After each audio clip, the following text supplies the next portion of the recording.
కాంగ్రెస్ పార్టీలో ఇప్పుడు 4 ఎమ్మెల్సీలు ఉన్నాయి, ఎమ్మెల్సీలు. వాటిల్లో ఏం చేసిర్రంటే 3 ఏమో కాంగ్రెస్ పార్టీకి, 1 సిపిఐకి ఇచ్చారు.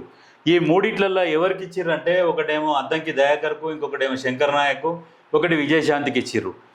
అంటే ఇప్పుడు చాలా మంది కష్టపడ్డోళ్ళు ఉన్నారు కదా, మరి వాళ్ళకి ఏం న్యాయం చేస్తారనేది చాలా మంది కూడా ఆశపడ్డోళ్ళు ఉన్నారు. వాళ్ళకి ఎటువంటి న్యాయం చేస్తారో చూడాలి. ఇప్పుడు ఈ శంకర్ నాయక్ అంటే ఇప్పుడు ఎక్కడైనది? శంకర్ నాయక్ నల్లగొండ జిల్లాలో సీనియర్ నాయకులు, వాస్తవానికి పార్టీకి చాలా కాలం నుంచి ఒక విధేయతతో ఉండడం చెప్పొచ్చు.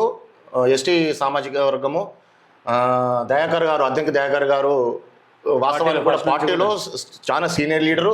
గత కొన్ని సంవత్సరాల నుంచి పార్టీ నుంచి కష్టపడ్డ వ్యక్తిలో ముందుండడం చెప్పొచ్చు. ఇంకొక విషయం ఏంటంటే దయాకర్ గారికి కాంగ్రెస్ గవర్నమెంట్ వచ్చినప్పటి నుంచి ఏదో ఒక పదవి ఇవ్వాలని ప్రభుత్వం కూడా, ముఖ్యమంత్రి రేవంత్ రెడ్డి గారు కూడా బాగా ఆలోచించి ఇప్పుడు ఖచ్చితంగా ఈ దయాకర్ గారికి ఎమ్మెల్సీ ఇవ్వాలనే ఆలోచనతో ఇచ్చినట్టు కనబడతా ఉంది.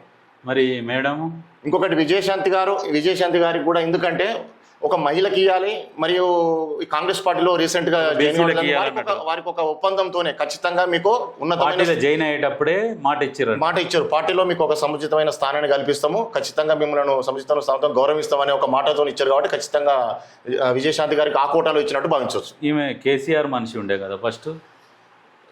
విజయశాంతి గారు వారు పార్టీ పెట్టారు. పార్టీ తర్వాత టీఆర్ఎస్ లో పార్టీని విలీనం చేసిన తర్వాత తల్లి తెలంగాణ పార్టీ పెట్టారు. తర్వాత టీఆర్ఎస్ పార్టీలో విలీనం చేసి టీఆర్ఎస్ పార్టీలో ఎందుకు విలీనం చేసింది మరి? అప్పుడు అట్నే ఒంటరిగా ఉన్న అయిపోతుండే పార్టీలో. అప్పుడు ఆలయ నరేంద్ర, విజయశాంతి పార్టీ, తల్లి తెలంగాణ పార్టీ, ఆయన టీఎస్ఎస్ తెలంగాణ సాధన సమితి, ఆయన ఆలయ నరేంద్ర గారు, తల్లి తెలంగాణ పార్టీ విజయశాంతి గారు.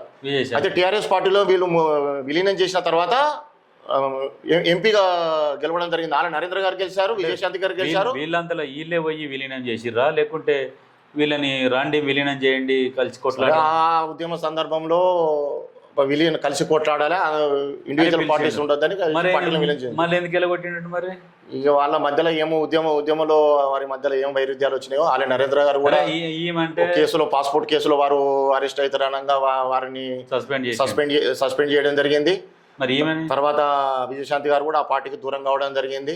ఈమెన్ సస్పెండ్ చేసి, ఆలయ నరేంద్రని సస్పెండ్ చేసి, ఇప్పుడు మందాడి సత్యనారాయణ చేసే, రవీంద్ర నాయకుని చేసే, సంతోష్ రెడ్డిని చేసే, జిట్టా నగేష్ని చేసే, ఈ పాత సైన్యం మొత్తం బీఆర్ఎస్లో లేకుంటే అందరు నిలగొట్టిండు ఉద్యమకారులని. తర్వాత ఉన్న టీడీపీ వాళ్ళని అందరం ఏం చేసుకుంటూ ఈమె ఉద్యమ పార్టీ అని చెప్పేసి తల్లి తెలంగాణను పెడితే ఈమెను పిలిచి ఈమెను కూడా కేసీఆర్ మోసం చేసి లాస్ట్కు ఇప్పుడు కాంగ్రెస్ పార్టీ గౌరవించింది అనుకుంటున్నావా ఈమెని?